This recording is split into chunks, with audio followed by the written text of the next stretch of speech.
So tonight, as we go through what we're busy going through, as we discuss death, okay, it is a very interesting subject. And the reason I chose this subject, usually what happens during the month in my practice and with people I speak with and with people I work with, I get a theme, and I get a certain theme surrounding what people are struggling with. And there was a lot of requests and a lot of people, especially suicide, death of a loved one, okay, past lives, funny enough. So we're going to discuss those things, and I'm going to discuss it with you. And then as we go through the process, there's a few things I would like to share with you and a few things I would like you to think about, because these three subjects, who addresses them? People don't really talk about it that much. If you're around a dinner table and you go, let's talk about death or suicide or whatever it is, people don't really like to discuss that. So how do you get your information? Where do we get it from? What do the writings say? How do different people view it from a hypnosis perspective and subconscious work perspective? What is that about? So I'm going to be covering all those things quickly in our half an hour together tonight, so it makes a bit more sense. And I think there's 11 of us in here. As I'm going to go along, there might be some people who's late, and then I'll just admit them as they come in. Okay, so first of all, death. Right. How many times a day do you think about death? It's a weird question, but do you ever think about death? If you're in a depressed state, like the suicide requests I get and people who struggle with suicide thoughts or suicidal thoughts, then you think about death a lot. Okay, but if you go during your average day and you're busy on autopilot and you're just doing what you need to do, how do you think about death? How many times? Most of us don't. Okay, when you wake up, you don't really think and go, okay, I am thinking about death as I wake up. You think about life. But the moment you are born, the moment you come into this life, death is already certain. Okay, it's an impossibility to escape death. Sounds a bit morbid to think about that way, but when you have a newborn baby, nobody expects this newborn baby to die. They're planning out the life for him or her, see what his life is going to be about, or her life is going to be about, what they will become, who they will meet, what things they will achieve. Nobody thinks that, wow, the moment this infant is born, death is imminent. It's just the way it's going to be. It's a natural part of life. Now, if you do that, your mind actually compartmentalizes a bit of existence, right? And then when death happens, it's a shock to the system, always is. Okay, it doesn't matter which circumstances. If there's somebody close to you that you know, then there's a shock to the system. But if it's a shock to the system and you do not get the idea that death is a natural part of life, then you're not preparing yourself for the deaths that can happen around you. Okay, so funny enough, those of you that are, well, more or less, I think everybody on here is older than about 20. The first 7 years of your life, you learn a lot of skills surrounding coping mechanisms of how to handle certain things, how to handle emotional problems. And if somebody in your vicinity dies before the age of 7, and you go through all this death and funerals and people crying, you pick up how people handle it. And how they would handle it is what you pick up. And that what you pick up there is how you're going to handle it for the rest of your life, until you make a conscious decision to maybe just face your own death. Okay. So it's important to understand that you need to have death in the forefront of your mind, but not let it consume you. Okay, because you cannot know death if you don't delve deep into life. And what is one of the biggest fears on this planet is dying, is death. Okay. Now, if we speak of death in certain circumstances, I want you to imagine if there's someone that gets hit by, let's take an example, like get hit by a bus, right? But really badly. And this person is lying next to the road, bleeding out, taking their last breath, struggling for air, in a fear-based mode where they're trying to find help and they can't move, and you can see the anxious, you can see the body spasming, you can see it's just blood and guts, and this person is just like a horrible death. Okay. Now imagine that same incident, and this person is lying amidst the blood and guts, totally peaceful, totally calm, dying with grace, and having the conscious ability to, at the moment of dying, start to just let go and know that it's just time. Okay, it's a very different image. Same incident, but different image. Now, why is that important? I don't know if you guys, I talk a lot about the Prophet and the Bhagavad Gita, and these two books are quite fascinating because Khalil Gibran wrote the Prophet, and he wrote about certain aspects of life, like death and birth, and it's a very, very good book. It's a very, very nice book to have actually, because it's very short and it's very sweet. And it's got about, I think, about 12 or 13 chapters. I can't remember exactly how many, but it discusses a lot of things regarding certain things in life. And the one thing he said about death, and the one thing that was actually amazing to me, is that when you speak to Chinese masters or people from the West, they see death and life and rebirth as a natural process of life. For them, past lives is a thing. You're going to be reincarnated. It's a thing. And incidentally, the old Christian writings, for them, past lives and reincarnation was a thing. It was just what they did. But that fear of death in Khalil Gibran's book was actually quite amazing, because he said, your fear of death is but the trembling of the shepherd when he is standing in front of the king, whose hand is to be laid upon him in honor. Is the shepherd not joyful beneath his trembling, that he shall wear the mark of the king? Yet he is not more mindful of his trembling. For what is it to die but to stand naked in the wind and to melt into the sun? Right, so that thing of dying, that fear of dying, that trembling, if you think for one moment that you are not going to die, you're lying to yourself. If you think for one moment that fear should drive the way you die, and fear should choose the way you're going to approach your death, you're also barking up the wrong tree. Okay, death is going to happen to you. Now, how do we approach this mentally and on a subconscious level? You have to imagine every night, just a little, or every morning, depends on how you start your day. But imagine what death is going to be like for you. Imagine what your death would look like. Imagine, would it be an accident? We all wish to die in our sleep, probably. What a way to go. Or just sitting on a chair, nodding off, and then just not waking up, like some people do. But imagine what your death will look like. Okay. You don't want to imagine you falling off a cliff, splattering on the ground, just your guts and things are everywhere, or being driven over by a bus, or being shot in the head and your brains are on the side of the pavement. That's not what you want to imagine for death. Okay. But you have to create all those scenarios in your mind, so your mind can actually fathom out what happens, and then you can have a peaceful resolution to that scenario. So it's actually important that you actually go through your own death. Now, who of you have asked that for yourself? Have you imagined what you will die, how you will die, where it will be, what will happen after you're dead? That's not a conversation that usually people have with themselves. Okay, it's not like, okay, I'm going to have a conversation with myself. Let's see what death entails. Now, let's come to suicide, because this is a big one. Why do people commit suicide? Do they want to get away from life, or do they want to get from the pain that life is causing them? It's not necessarily the life they want to get away from, it's the pain and the inability to handle life and the pressures of life. It's too overwhelming. So what do you want to do? You want to check out. Now, if we come to the past life thing and the reincarnation thing, which is a contentious subject, by the way, in our modality, there's a thing called past life regression that you do in hypnosis. And is it real or not? Doesn't matter. The experiences I've had and the experiences my clients had, it is very real. It is definitely very, very real. And it definitely has an effect on people and the outlook of them. But the biggest effect that it has is that people face death more peacefully, because they realize they died once before. And I'm like, wow, that's a bit strange.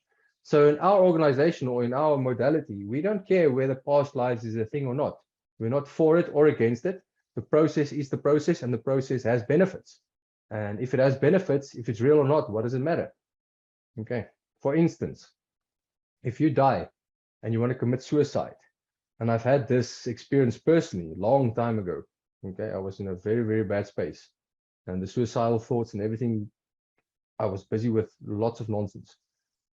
And because of the modalities and the people I was exposed to and the teachings I received, one of my teachers one day said, but if you try and commit suicide and you escape, you're only escaping a temporary thing. You're escaping life and your problems, but it's temporary, because you are going to come back to learn. And would you really like to do all the crap again that you've been busy with in your life? And that hit me. That was like, yeah, I don't want to do all that again, please. I don't want to freaking check out and then come back and do all of this again. I mean, really, damn, can't we have a break? So it is way better to face what you are dealing with than to check out. Now, if your state of mental state needs to be calm while you want to commit suicide, you think your mental state is going to be calm in a suicidal situation? I doubt it very much. If you have a gun to your head, if you're standing on the edge of a building, on the edge of a cliff, if you want to jump in front of a bus, is your mind going to be poised, calm, and focused and conscious of the process of letting your life just drain out? No, because the drive force of the suicide event is totally different. Now, what about people who uses the euthanasia pods where they euthanize themselves? I see Sweden designed one for personal use, where you climb into a pod and you have a lethal injection and you administer the lethal injection yourself with this pod. And so you just check out quite comfortably. For people who are terminally ill, for people who are suffering. If you're a person that's suffering and that's terminally ill, and you've got a lot of pain, and you climb into that pod and you make it a little honoring to your path, that's going to be a different mindset than somebody who wants to shoot themselves and jump off a cliff because life is too overwhelming. Does that make sense? I hope. Because there's two totally different scenarios. One is committing suicide, the other not. And incidentally, some spiritual practices and some people believe, or schools of thought believe, that everybody commits suicide. All of us. The moment you were born is the moment you decided how you were going to go. And I'm like, yes, ouch, that's a rough one to swallow, because I would actually like to know how I'm going to go. Okay, not walk out here and drive across the highway and get run over by a bus or a truck or something, like what happened to one of my friends. So if that's the case, then we have to see if this spiritual environment that we're in, or this physical realm that we're in, if it's just a playground. Because really, if you expand your mind and make your mind as big as the universe, and you look down at planet Earth with all the stories that are happening, all the people that are playing out their stories in this little speck of dust in the cosmic universe, then this is definitely just a playground. And we take it way too seriously. Our mind can make it very, very serious. Our mind can make it huge. And meanwhile, we're very tiny. I mean, the planet is like a speck in the cosmos. And you on the planet is even a smaller speck in the cosmos. So what do you think about life as a playground and a learning thing and a learning environment? Right. If you think of life as a learning environment, then it's okay to go through all your pain, all your disappointments, all the ups and downs, because you're learning. But now, if you enroll in a course or in a diploma or in a degree, and you check out halfway, that's not a good idea. Rather finish what you started your studies. And so how many people do that? Okay, so if life is this one big study and one big learning lesson, why do you want to check out halfway? Why not just see how it ends and where it ends? All right, so concerning suicide, that's a lot of times what I do with the clients is we go into that realm, we see what the overwhelm is. And I was actually thrown into the deep end in my practice very early on. There's so many things that happened with my case studies and stuff. I was like, sure, okay, they don't give you these in the notes. And one thing I'll specifically remember is I was speaking to a girl on the cell phone. She was sitting on top of a building on the flats close to where I used to stay. And her husband phoned me frantically, and he said she's on top of the roof and she wants to jump. And he doesn't know who to call, doesn't know what to do, and she doesn't want to speak to anybody, but she's worked with me. Can I please speak to her? And I'm like, sure. It's a rough one. 8:30 in the evening. And now I have to speak to this girl. All she communicates is That's all. She doesn't talk. She's just humming. I spoke an hour and a half to this girl, explaining to her and playing off the sound she was giving me and just trying to find out what was wrong. Now, if you communicate to someone that all they do is think that's a nice communication? I doubt it very much. But in the end, something hit me. And that thing of telling her, but listen, it's your total right to throw your body off that building and to kill yourself. But have you played it through in your mind? If you've played it through in your mind, if you've seen all the negative, if you've seen all the people that you're going to hurt, if you've seen everybody that's going to miss you, if you've seen that your husband's standing there wanting you not to do this, what's going to happen to him, and you're still fine and at peace with it, you're welcome to do that. Then the was a bit silent, and it was like, and then she gave the phone back to her husband. She walked down the stairs, and shoo, what a relief. But yes, so if there are people committing suicide and they actually go through with it, there's no way you can stop somebody. And then people feel guilty because they yes, they go through a rough time. They find family members who committed suicide. Children find their parents. Parents find their kids. Now imagine the trauma surrounding that. That's terrible. But there's nothing, if a person has committed suicide, there's nothing you can do about it. But another nice thought of people dying or committing suicide, if that person was a good person, most of the gurus and people who have a different aspect and who see life differently, when they see someone die or when they hear about somebody who died, the first thing they ask is, were they a good person? Not what did they achieve, not why did they commit suicide, not why did they die, it's were they a good person? And I'm like, that's a bit weird, but good question. Why the question?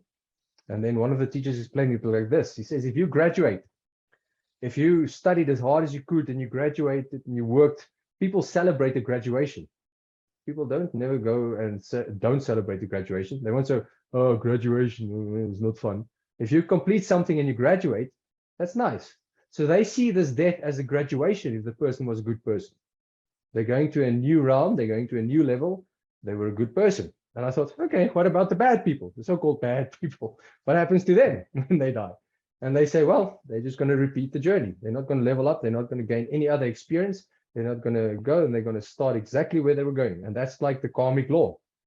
So it's ironic because karma is not a punishment and a reward system. It's just a factual consequence of actions. There's no punishment and reward. It's just your actions. And who's in charge of your actions? Pretty much you, no one else. So when somebody commits suicide, when somebody dies, it's very rough for the loved ones to actually stay equilibrated and stay neutral. Okay. Now, does that mean you don't have to grieve for people who die? No, you're going to grieve. If you love someone and you don't grieve, there's something wrong with you. Okay. If you love someone and they die and you don't miss them, I think there's something wrong with you. You didn't come here to have the full human experience. You came here probably for something else. But that's a totally different story. But that grief, how you handle that grief, can be directly correlated to how you will handle your own death and how comfortable you are with your own death. Because if you're comfortable with your own death and somebody close to you dies, it's going to be sad, but you know you're on the same path. Incidentally, when we're done with this thing, you're half an hour closer to your death than you were before we started.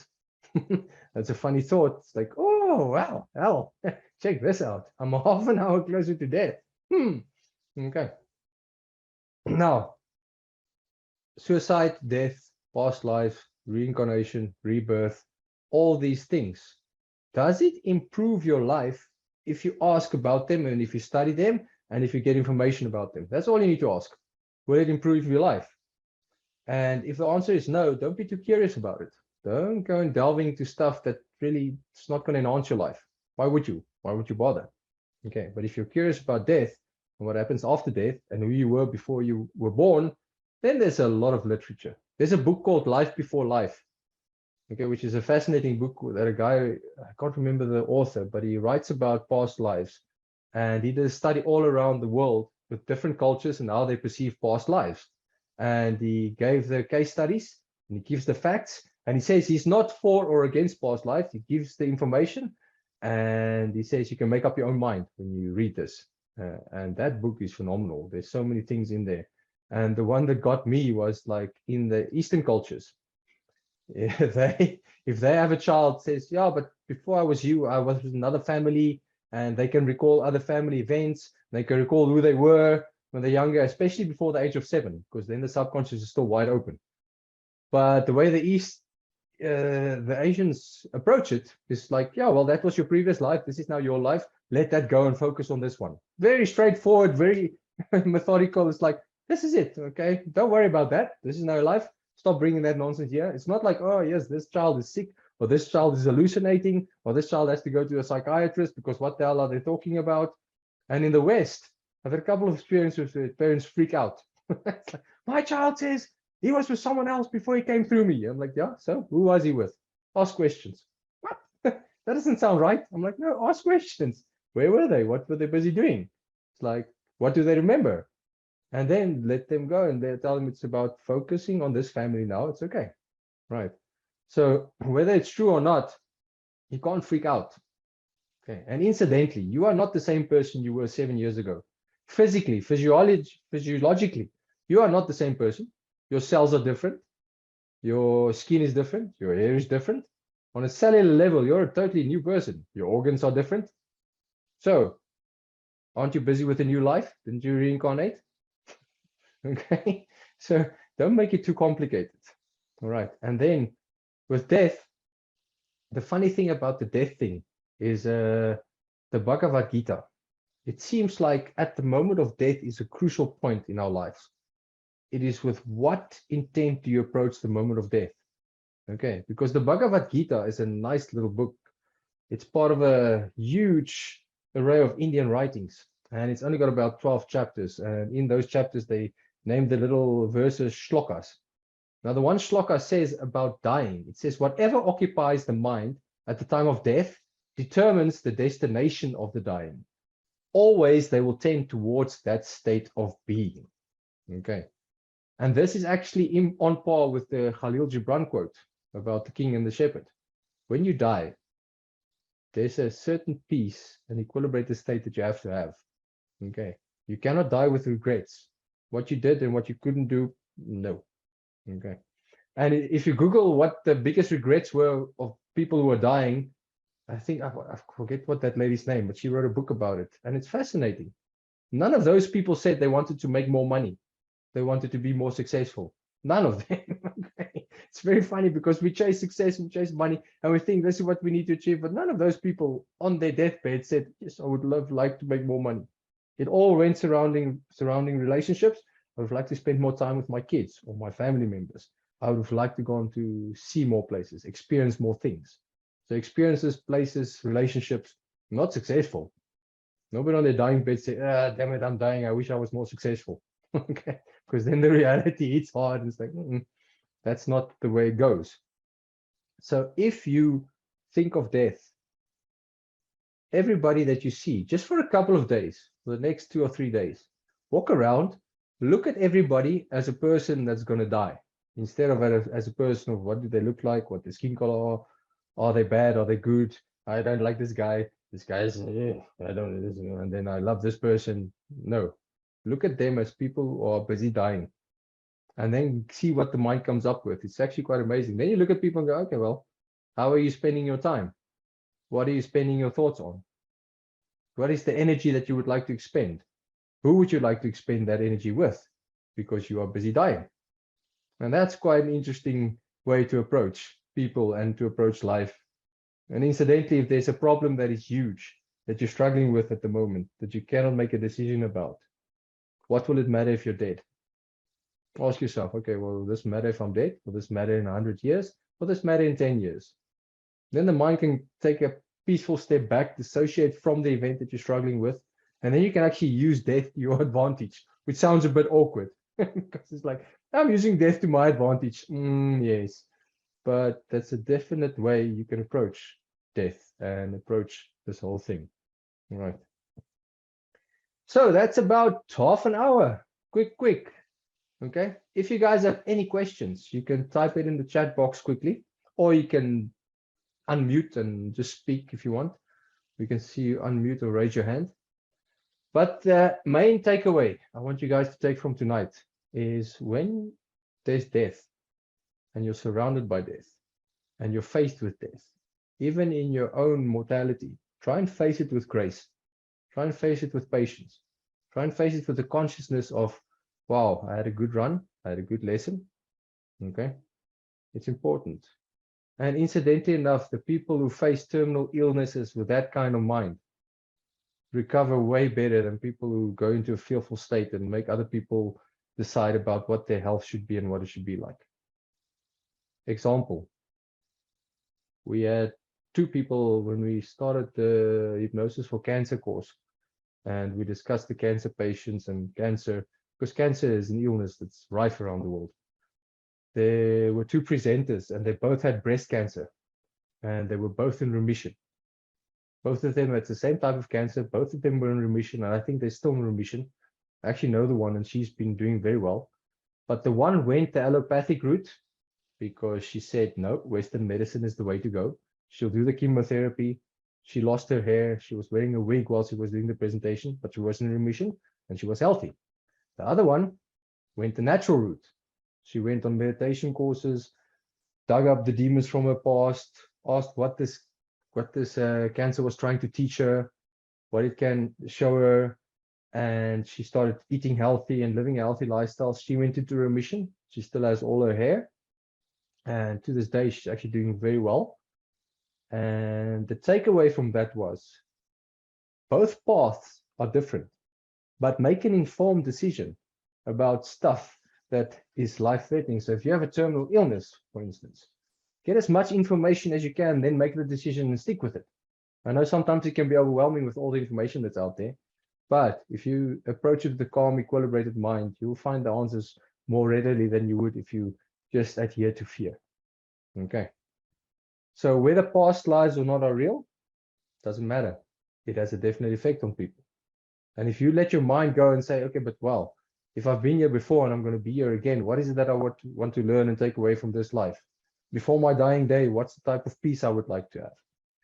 What would give me that peace? And if somebody's suicidal, if people have suicidal thoughts, you can always go, but yes, okay, what would you like to achieve? If you die and you have to come and do this all over again, would that be a nice option? Or would it be a better option for you to just allow nature to take its course gracefully and learn from your overwhelm and grow while you still have the chance? Because ironically enough, potential only lies in life, it doesn't lie in death. Everybody is dead, the potential is gone.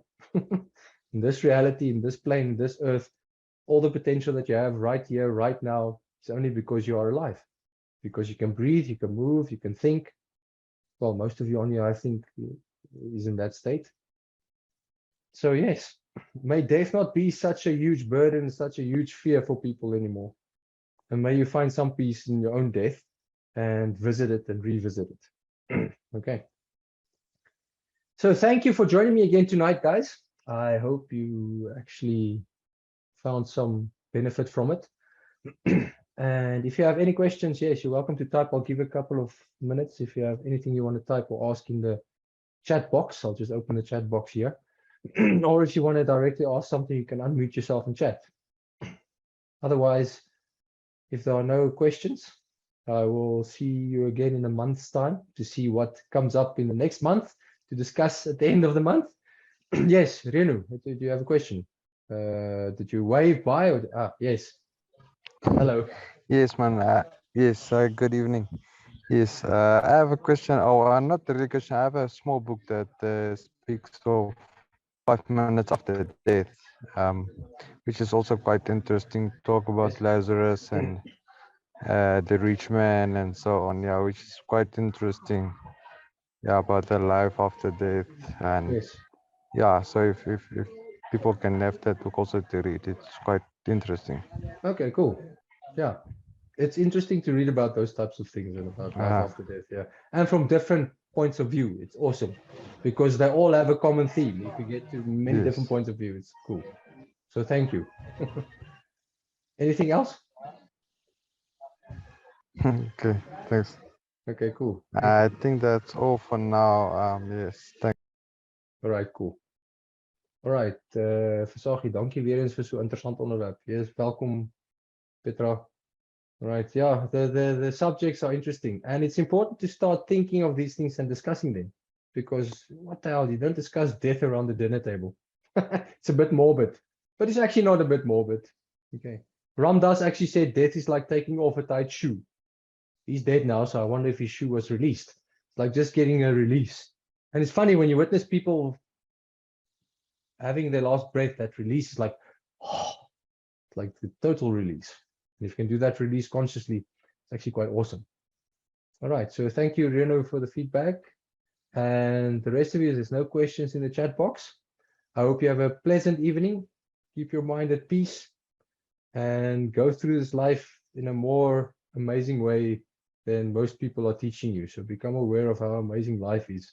Because if you become aware of how amazing life is, then death will fascinate you even more. Okay, it's a nice subject to have. Excellent, guys. You must have a brilliant evening, and I'll chat to you soon again. Good night.